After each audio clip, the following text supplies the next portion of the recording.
अब यहाँ पर इसका मतलब क्या हुआ, अंग्रेज कह रहे हैं, अंग्रेजी भाषा कह रहे हैं कि शिक्षित करना है, और यहाँ पर संस्कृत भाषा कह रहे हैं सीखना है, सिखाना है। तो पहली चीज सीखना सिखाना है या शिक्षित करना है। तीसरी चीज देखिए, यहाँ पर ये दो शब्दों से मिलकर बना है, एजुकेशन दो शब्दों से मिलकर बना है। कैसे बना, ई प्लस बी को से। ई का मतलब होता एंटायर, अंदर से, और डी को मतलब बाहर से करना। तो ये एक और अर्थ निकल के आया, तीसरा अर्थ निकल के आया, अंदर से बाहर निकालना। कि हमारे अंदर जो होती है, हमने जो भी सीखा है मैंने सीखा और बाहर निकाला तो सिखाया। ये भी है, हम जब किसी को सिखाएंगे कुछ तभी तो दूसरा हमसे सीखेगा। तो अंदर से बाहर निकाल के सीखा, और सीखा किसी ने तो ये कहा जाता है वो शिक्षित हो गया। तो ये तीनों बातें इसमें करके आ जाती है। तो यहाँ पर तीसरे एक और शब्द करके आता है, कुछ शब्द कहा जाता है एजुशियर, या कोई बोलता है एजुकेयर। तो एजुशियर का मतलब ये होता है विकसित करना, जहाँ पर किसी व्यक्ति ने सीखा, अधिगम किया, जहाँ पर किसी व्यक्ति ने शिक्षित हो गया, पढ़ के अंदर से बाहर निकाल के सारी चीज़ें, तो उसका विकास हुआ। जब ये सारी चीज़ें उसके अंदर आ गई तो वो विकसित हो गया। तो यहाँ पर इसको ये भी कह दिया गया एजुशियर। तो आपसे क्वेश्चन पूछा सकता कि एजुशियर का मतलब क्या है, तो ये विकसित करने का मतलब है। या आपसे एजुकेट पूछा जाए तो यहाँ भी आपका मतलब है बाहर निकालना।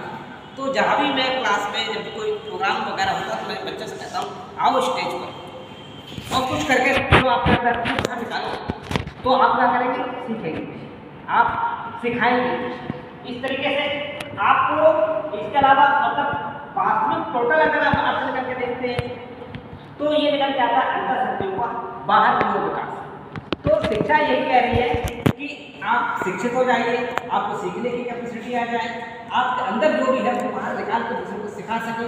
तो इसका मतलब ये हुआ कि आपके अंदर जो शक्तियाँ विराजमान, चाहे संवेगात्मक हो, चाहे मानसिक हो, चाहे सारी शारीरिक हो, विकासात्मक रूप से जो भी अंतर शक्तियाँ आपके अंदर एक बीज रूप में मौजूद थी, वो सुसुप्त पड़ी हुई, वो जागृत नहीं हो पाएंगी।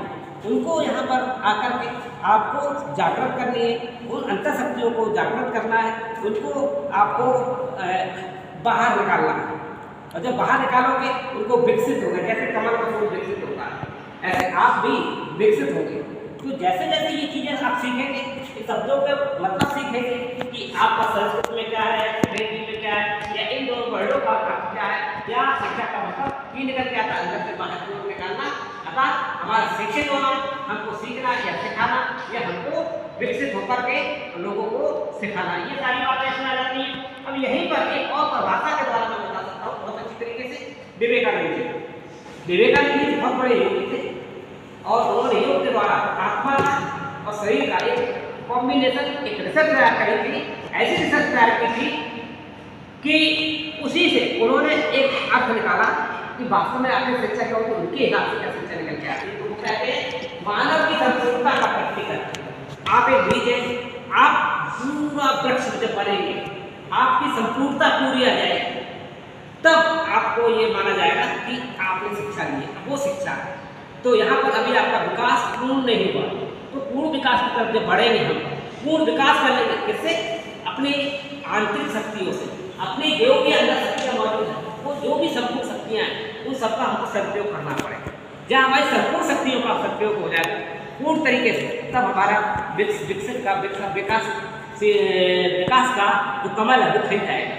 तो इस तरीके से शिक्षा हमारी खिलेगी, हमारी पूर्ण जितनी शक्तियाँ हैं वो हमारे सब संपूर्ण बाहर निकले के आएंगे। तो ये शिक्षा की कंसेप्ट पे, तब शिक्षा का कंसेप्ट पूरा होगा, तब हमारे जीवन में जो चलने वाली प्रक्रिया है, जो हमारा जीवन चल रहा है, अगर इन सब शक्तियों के हिसाब से जो शिक्षा के अर्थ है, इस शिक्षा के अर्थ के साथ अगर हम जब अपना डेवलपमेंट करेंगे, तब हम कह सकते हैं कि शिक्षा की अवधारणा यही तो है। वो चाहती है शिक्षा की अवधारणा, इसका कंसेप्ट ये चाहता है, क्या चाहता है कि आप इस तरीके से सीखें, सिखाएं, या शिक्षित हो जाए, या करके शिक्षित भीतर से बाहर निकाल के